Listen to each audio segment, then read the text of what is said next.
سانحہ سوات کے ذمہ داران کے خلاف تحقیقات، ڈی جی ریسکیو شاہ فہد انکوائری کمیٹی کے سامنے پیش، اپنا بیان قلم بند کروا دیا، کہا واقعہ 27 جون کو پیش آیا اور ریسکیو آپریشن فوراً شروع کر دیا گیا تھا۔ سوات ریسکیو 1122 کی ٹیمیں 7ویں روز بھی مشن پر، تیز پانی، گہرائیاں اور مشکل زمینوں کے باوجود سرچ آپریشن جاری ہے، اب تک 12 لاشیں نکالی جا چکی ہیں۔ پشاور ہائی کورٹ کا سانحہ سوات کی تحقیقات پر سخت برہمی کا اظہار، غفلت برتنے والوں کا فوری تعین کرنے کا حکم، چیف جسٹس نے استفسار کیا کیا تحقیقات مکمل ہو چکی ہیں، جس پر چیئرمین صوبائی انسپیکشن ٹیم نے بتایا تحقیقات جاری ہیں اور مختلف محکموں کی کوتاہیاں سامنے آ رہی ہیں۔ عدالت نے سیاحوں کے تحفظ، میڈیکل ایمرجنسی اور ریسکیو کوارڈینیشن پر بھی سوالات اٹھائے۔ چیف جسٹس نے ہیلی کاپٹر کی دستیابی اور استعمال میں تاخیر پر بھی رپورٹ طلب کر لی۔ دریائے سوات کے واقعے پر انکوائری چل رہی ہے، جہاں جہاں جس کی غفلت پائی گئی کارروائی کریں گے۔ علی امین گنڈاپور نے کہہ دیا، بولے سانحہ سوات کے ذمہ داران کو سزا دی جائے گی، دریاؤں کی تعمیرات کو ختم کیا جائے گا۔ ریلا وہ صرف ان افراد کو بہا کے نہیں لے کے گیا، بلکہ وہ خیبر پختونخوا کی گورننس کو، 13 سال کی ان کی پرفارمنس کو، نام نہاد مدینہ کی ریاست جو انہوں نے بنائی ہے، ہوائی خلائی، وہ نیا پاکستان، نیا پختونخوا، مثالی نظام حکومت، وہ سب کچھ اپنے ساتھ بہا کے لے گیا۔ حالانکہ آپ کے لیڈر نے یہ پریسیڈنٹ سیٹ کیا تھا اور وہ مثالیں دیا کرتا تھا۔ عمران خان صاحب بولتے تھے کہ کوریا میں ایک کشتی الٹ گئی تو وہاں کے وزیر اعظم نے استعفیٰ دیا۔ سانحہ سوات پر خیبر پختونخوا حکومت کا رد عمل افسوسناک، حکمرانوں کو دریا میں پھنسے ہوئے لوگوں کی آواز کیوں نہ سنائی دی، دریا میں پھنسے لوگ امداد کے منتظر رہے۔ خیبر پختونخوا حکومت صوبے کے نظام و نسق میں ناکام ہو چکی ہے۔ وزیر اعظم کے کوارڈینیٹر اختیار ولی کی خیبر پختونخوا حکومت پر کڑی تنقید۔ 9 مئی کیس میں اسلام آباد ہائی کورٹ نے پی ٹی آئی کے 4 کارکنان کو بری کر دیا۔ جسٹس اعظم اور جسٹس خادم نے فریقین کے دلائل کے بعد فیصلہ سنایا۔ انسداد دہشت گردی عدالت نے 10 سال قید کی سزا سنائی تھی۔ خواجہ آصف کی تنقید، اسپیکر ایاز صادق کا بڑھی ہوئی تنخواہ لینے سے انکار، تنخواہوں کے معاملے پر وزیر دفاع خواجہ آصف کی مسلسل تنقید اور الزامات کے بعد اسپیکر قومی اسمبلی نے وزیر اعظم کو خط لکھ دیا۔ ذرائع کے مطابق اسپیکر ایاز صادق نے اپنی تنخواہ کا معاملہ وزیر اعظم پر چھوڑتے ہوئے کہا، تنخواہ کے معاملے سے میرا کوئی تعلق نہیں اور نہ ہی دلچسپی ہے، تنخواہ بڑھانے کا فیصلہ وفاقی کابینہ کا ہے، میرا نہیں۔ جنوبی افریقی فضائیہ کے سربراہ lieutenant general Wiseman Simo Mbambo کی جوائنٹ اسٹاف ہیڈ کوارٹرز آمد۔ Chairman joint chiefs of staff committee general Sahir Shamshad Mirza سے ملاقات، باہمی دلچسپی کے امور، مختلف شعبوں میں 2 طرفہ تعاون پر تبادلہ خیال۔ آئی ایس پی آر کے مطابق دونوں فوج کے درمیان رابطوں کی سطح اور دائرہ کار کو مزید وسعت دینے کے لیے عملی اقدامات پر بھی تبادلہ خیال ہوا۔ جنرل ساحر شمشاد مرزا نے علاقائی امن اور استحکام کے لیے پاکستان کے کردار کو اجاگر کیا۔ پاک فضائیہ ملکی فضائی سرحدوں کی دفاع کے لیے ہر لمحہ تیار، قوم کی حمایت سے مسلح افواج ہر چیلنج سے نمٹنے کی بھرپور صلاحیت رکھتی ہے۔ Air chief marshal Zaheer Ahmed Babar Sidhu کا اسپیکر ایاز صادق کے نام اظہار تشکر کا خط، قومی یکجہتی کے قیام میں ایاز صادق کا کردار قابل ستائش قرار، بھارتی جارحیت کے خلاف قومی یکجہتی کے قیام میں اسپیکر کے پارلیمانی کردار کو سراہا۔ کراچی میں مانسون کے دوسرے اسپیل کی انٹری ہو گئی، شہر میں آج اور کل ہلکی بارش کا امکان۔ محکمہ موسمیات کے مطابق 20 جولائی کے بعد سے شہر میں ایک اور مانسون اسپیل انٹری دے گا۔ رواں سال کراچی میں مانسون کی بارشوں کا سلسلہ طویل ہو سکتا ہے۔ ملک بھر میں بارش، طوفان اور سیلاب کا الرٹ جاری، کہیں ہلکی تو کہیں تیز بارش کا امکان۔ این ڈی ایم اے کے مطابق 10 جولائی تک اسلام آباد، راولپنڈی، اٹک، جہلم، چکوال، میاوالی، سرگودا میں طوفانی بارش متوقع۔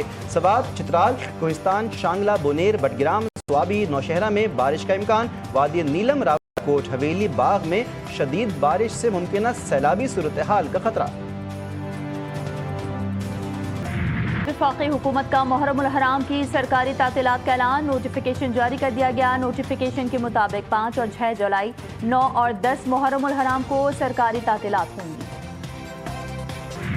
معیشت میں شفافیت لانے کے لیے ڈیجیٹل ٹرانزیکشن سسٹم ناگزیر، شہریوں اور کاروباری اداروں کے درمیان ادائیگی کو آسان بنانا ضروری ہے۔ وزیر اعظم شہباز شریف کی کیش لیس اور ڈیجیٹل معیشت کے فروغ سے متعلق اجلاس میں گفتگو، ڈیجیٹل ٹرانزیکشنز کو معیشت میں شفافیت لانے کا بنیادی ذریعہ قرار دیا۔ اجلاس میں معیشت کی ڈیجیٹائزیشن سے متعلق حکومتی حکمت عملی پر وزیر اعظم کو تفصیلی بریفنگ دی گئی۔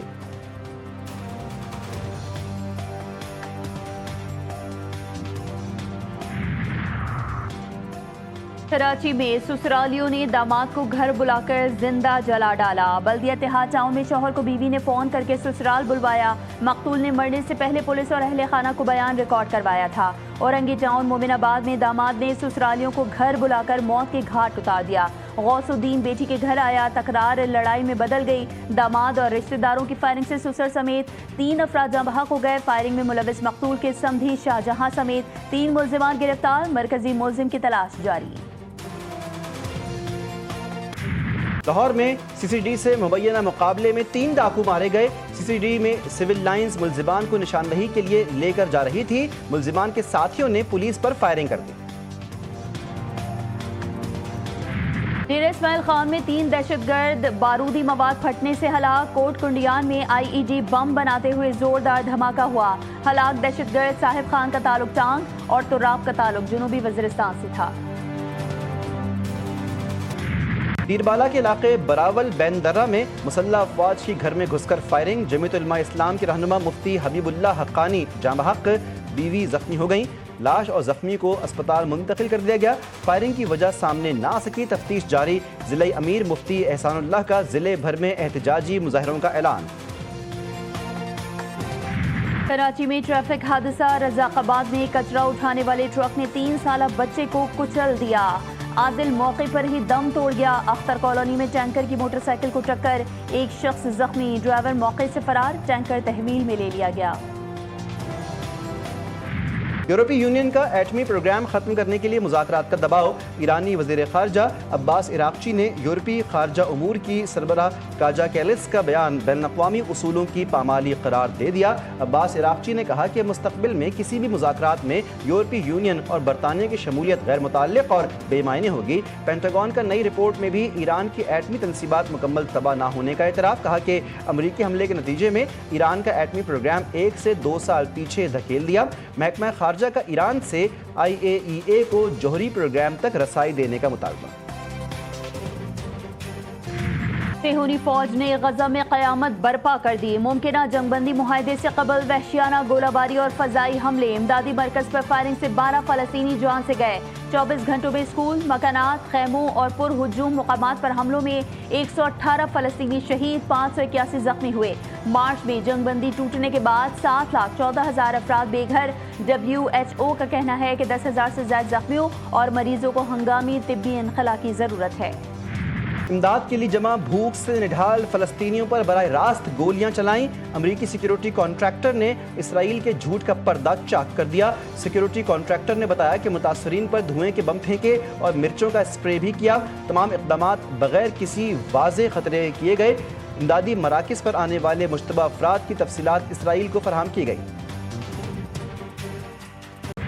سعودی عرب میں امریکی تھاڈ میزائل دفاعی نظام کامیابی سے نصب۔ سعودی وزارت دفاع کے مطابق یہ یونٹ مملکت کے اندر نظام کی جانچ، جائزے اور عملے کی فیلڈ تربیت کی کامیاب تکمیل کے بعد سروس میں شامل کی گئی۔ تھاڈ دفاعی نظام کی تنصیب امریکہ کے ساتھ سعودی عرب کی $15 ارب ڈیل کا حصہ ہے۔ یورپ میں شدید گرمی کی لہر خاموش قاتل بن گئی۔ مغربی یورپ کے ملک اسپین، پرتگال، فرانس اور اٹلی کے شہری آسمان سے برستی آگ سے ہلکان۔ اسپتال رسیدہ افراد سے بھر گئے، 9 افراد ہلاک۔ اسپین میں پارہ 46 ڈگری تک پہنچ گیا، دیگر ممالک میں درجہ حرارت 40 ڈگری۔ محسن نقوی کی زیر صدارت PCB کے بورڈ آف گورنرز کا اجلاس۔ رواں مالی سال کے لیے 18 ارب 30 کروڑ روپے کے بجٹ تخمینہ جات کی متفقہ منظوری۔ کرکٹ کے فروغ کے لیے بہترین کارکردگی والے ریجن کی ہر سال حوصلہ افزائی کا فیصلہ۔ بہترین پرفارمنس والے ریجن کو ہر سال انعام دیا جائے گا۔ بھارتی حکومت کا پاکستان ہاکی ٹیم کو ایشیا کپ میں شرکت کے لیے ویزے جاری کرنے کا فیصلہ۔ قومی ٹیم بھارت کے شہر راجگیر بہار میں ایشیا کپ میں شرکت کرے گی۔ بھارتی میڈیا کے مطابق وزارت داخلہ، خارجہ اور کھیل کی جانب سے منظوری دی گئی۔ کرکٹ آسٹریلیا نے بگ بیش کا شیڈول جاری کر دیا۔ ایکشن سے بھرپور لیگ میں پہلی بار پاکستانی کرکٹرز کی بڑی تعداد ان ایکشن ہوگی۔ لیگ کے تمام میچز 14 دسمبر سے 18 جنوری تک کھیلے جائیں گے۔ ایشین یوتھ گرلز نیٹ بال چیمپئن شپ، پاکستانی خواتین کی شاندار پرفارمنس، قومی ٹیم نے فائنل کے لیے کوالیفائی کر لیا۔ سیمی فائنل میچ میں جاپان کو 39 کے مقابلے میں 64 گول سے شکست۔ 7 محرم الحرام کی تاریخ اس شہزادے سے منسوب جس نے 13 سال کی عمر میں دشمن پر وار کیا۔ امام حسن علیہ السلام اور ام فروا کے صاحبزادے شہزادہ قاسم ابن الحسن علیہ السلام، جنہوں نے بتایا کہ راہ حق پر موت ان کے لیے شہد سے زیادہ شیریں ہے۔ حضرت قاسم بن حسن علیہ السلام کی شادی واقع کربلا کے معروف موضوعات میں سے ایک۔ 7 محرم الحرام کو ہر سال شہزادہ قاسم علیہ السلام کی مہندی کا جلوس نکالا جاتا ہے۔